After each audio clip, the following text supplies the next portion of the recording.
Hi! Today I'm going to teach you how to make a DBQ essay. So, when you get the DBQ, you only have 45 minutes to write the essay. So first, what you want to do is you want to read your prompt and you want to brainstorm all the ideas that come to mind and all like the concepts and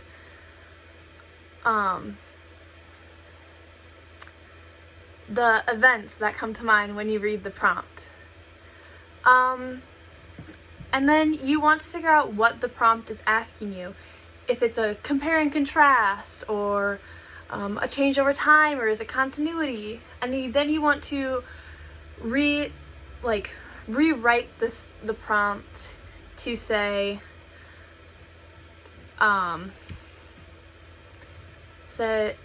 evaluate the impact of industrialization, urbanization on Gilded America. So that would be change over time.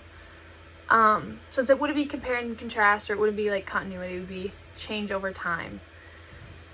And then you want to make your claim based on the prompt. And you want to use words like, it was a great, there was a great change, or there was a small amount of change. You want to have a statement you can prove with the documents you're given. So once you've made your claim, you want to contextualize. So that means kind of explain what has happened before this point. So you want to reference some of big events that happened before the Gilded Age, like Reconstruction or the Civil War, and just kind of explain what has happened leading up to this point, to give some background knowledge to your reader. After you contextualize it, you want to read the documents, and you want to figure out which documents kind of fit with your claim. And you want to make your claim out of one of the themes, like people, or social, or economics, or political. So you want to find documents that kind of fit with your theme, and there's something you can prove to, prove your argument.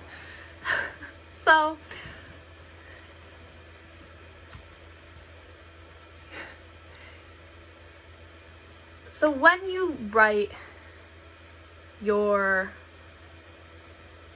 paragraphs with your documents, you also want to bring in outside information, stuff that's in concepts or isn't mentioned in the document, because it will give you an extra point on the DBQ. So if it's talking about,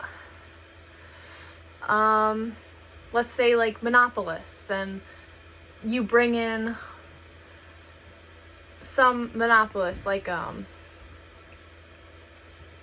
what's his name? The steel guy. You bring him in as your outside evidence that's not in the document to further prove your argument and further argue, yeah. So you want to use, I think it's at least 3 documents in your essay, because those will give you points. So when you also write your paragraphs, you also have to, kind of introduce it, and you have to tie in the social or the political or the people theme of the document. You don't want to say in document 4, you don't want to do that. You don't want to, you have to put it in your own, you have to put kind of in your own words. You can put, once you put down the document and you use the document to argue, you can put in parentheses for if it's document 4 or something, but you don't want to say in the document, or I don't know, so and so said.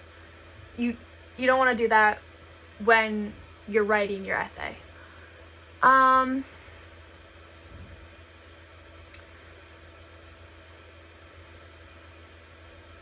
So for your conclusion, you would want to restate your claim and restate your documents and like why they prove your argument.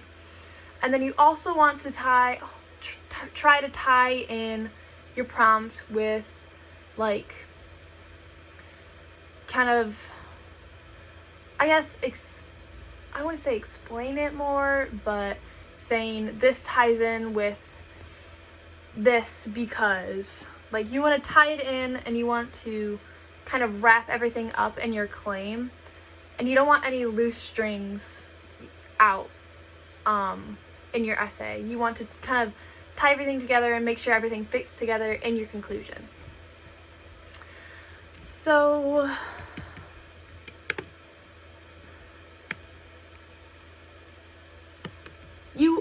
when you write your paragraphs and you use your documents, you want to explain the document's point of view, the purpose, the historical situation, and the audience.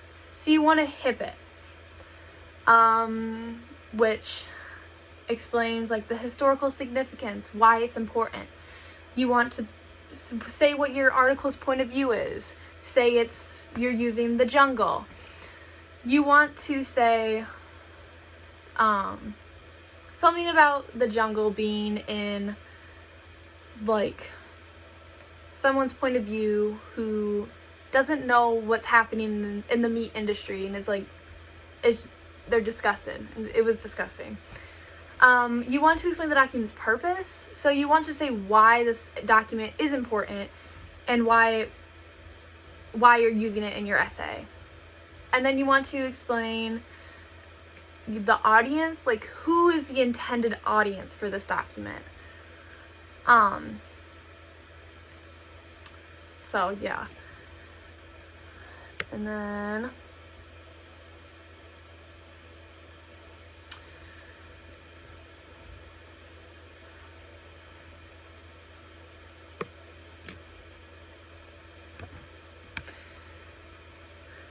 So yeah. So in summary, you want to